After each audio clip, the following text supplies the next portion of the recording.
Hello again.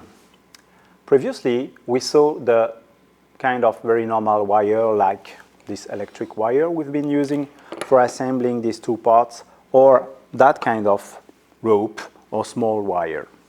But there is several variations around the wire stuff. For instance, you can use that kind of things, that small fastening device that are very efficient for making fast, rapid prototyping. They don't retain all the qualities that are necessary for rapid prototyping, like for instance the resettable part is not super nice, but it's efficient anyway. You can also use that kind of small chocolate box or small chocolate box fastening stuff that are actually very reusable for rapid prototyping.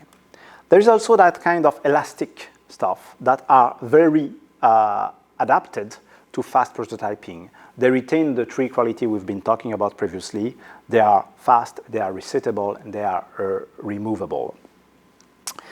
And also, you can use that kind of small straps that are resettable as well. And you've got also that kind of one. So, it's not compulsory for you to keep on the normal wire. Whatever is a kind of wire can be used for assembling things together. There is also very high quality wire, like that metallic wire. You can even use it for transmitting large effort from one part of a mechanism to another part of a mechanism.